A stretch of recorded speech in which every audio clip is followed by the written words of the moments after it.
ఆశీర్వదించండి మావయ్య.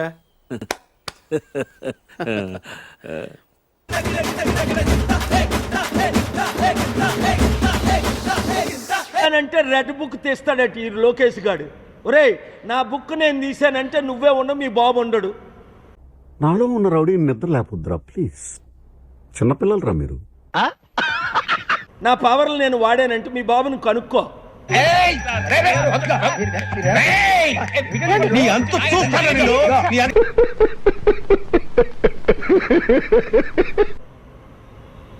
నువ్వు తీసే బుక్ ఏంటి? నువ్వు ఎంతమంది మీద దాడులు చేస్తున్నావు? నిన్ను జైల్లో పెట్టి తీరుతా. అరుస్తున్నాడు భయ్యుడు. ఎదురు మాట్లాడుతున్నారు. ఏం వాగుతున్నావు? ఒళ్ళు దగ్గర పెట్టుకో. ఇంకొక వైసీపీ నాయకుడు, ఏ రాజకీయ నాయకుడినైనా నువ్వు టచ్ చేసావా, మీ బాబుని జైల్లో పెడతా, నిన్ను జీరో చేస్తా.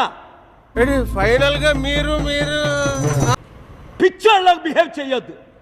Be careful. నువ్వెంతరా? రాజశేఖర రెడ్డి గోరు తీయడానికి సరిపోడు. మీ నాన్న రాజశేఖర రెడ్డి ముందు భయపడేవాడు. పెద్ద మాట అన్నాడు సరాడు. మీ నాన్న నా శిష్యుడు, 22 సంవత్సరాల దీవెనలు. నా స్పిరిచువల్ పవర్ వాడేనా? నీ హైట్ కి నువ్వు మాట్లాడే మాటలకి ఏమైనా సంబంధం ఉందా? జగన్మోహన్ రెడ్డి నన్ను కలిసి ఉంటే బాగున్ను. వెళ్ళి ఆయన కాళ్ళమీపడు. ఆ బాలకృష్ణ మాకుని చూసేశారా? చంద్రబాబు నాయుడు మాకుని చూసేశారా? ఎందుకంటే అంటేనేమో అందరికీ కోపం వస్తుంది, అందరూ హర్ట్ అయిపోతారు.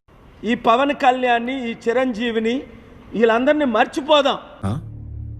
సరిపోయింది. హీరో విలన్ కొట్టుకుని కమెడీని చంపేసినట్టు నా మీద పడతారేంటి? ప్యాకేజ్ స్టార్లైన శర్మిల, పవన్ కళ్యాణ్ లాగే చిన్నోడు ఒకడు కొత్తోడు వచ్చాడు. ఆడి పేరు తీర్మాన్ మల్లన్న. నీకు ఇంకా కుర్రతనం బాలేదురా. నువ్వు కాన్వెంట్ ఎక్కువ, కాలేజీకి తక్కువ. వాడి మీద అనేక రౌడీ షీటర్ కేసులు ఉన్నాయి. అని ఎవరికైనా చూపించండి రా, వదిలేయకండి రా బాబు అని. అలాగా కూర్చోబెట్టి చెప్పండి రా, వదిలేస్తారేట అలాగా.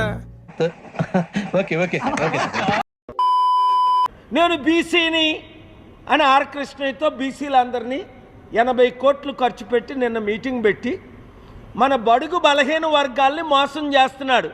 ఇలాగే సార్ కొంచెం ఆడిగా బిహేవ్ చేస్తాను. సో ప్లీజ్ సరక వాట్ ఎవర్